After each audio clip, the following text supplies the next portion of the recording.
গতকাল ছিল শনিবার আর আমি বানিয়েছিলাম ক্রিস্পি বেবি কর্ন। যারা আমার শনিবারের ব্লগ দেখেছো তারা নিশ্চয়ই দেখেছো। তো আজকে তোমাদের সাথে ফুল রেসিপিটা শেয়ার করব। আমি এখানে 200 গ্রাম বেবি কর্ন নিয়েছিলাম, যেটাকে আমি সেদ্ধ করে নিয়েছি। তার মধ্যে কিন্তু আমি নুন, চিনি, গোলমরিচ আর কিন্তু একটুখানি কর্নফ্লাওয়ার, অ্যারারুট আর ময়দা, এই তিনটে কিন্তু পরিমাণ মতো মিশিয়ে দিয়েছিলাম।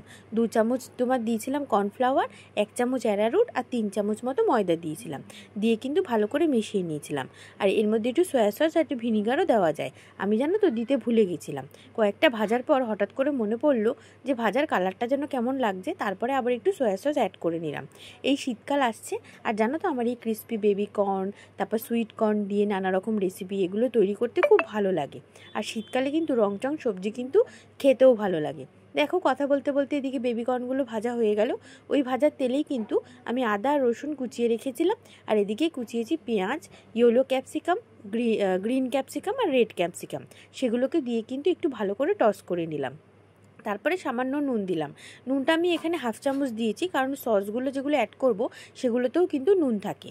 তারপরে আমি এর মধ্যে কিন্তু একটু সয়া সস অ্যাড করলাম, করে একটু নাড়াচাড়া করলাম। যখন একটুখানি হালকা এগুলো যখন হালকা সেদ্ধ হয়ে এলো, তখন তার মধ্যে একটু টমেটো কেচাপ আর একটু রেড চিলি সস অ্যাড করলাম।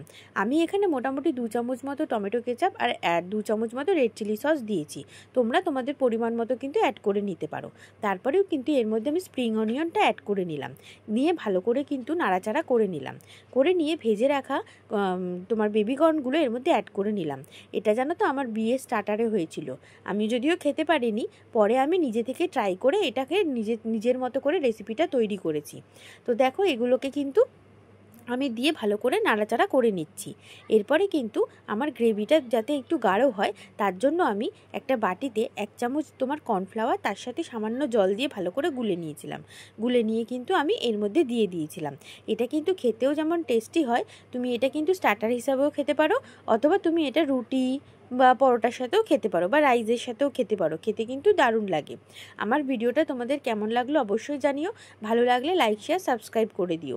আর নতুন নতুন ভিডিও দেখার জন্য অবশ্যই কিন্তু আমার পাশে থেকো। আর সবার লাস্টে গার্নিশিংয়ের জন্য দিয়েছিলাম আমি সাদা তিল। তো আজকে এই পর্যন্তই, দেখা হচ্ছে পরের ভিডিও।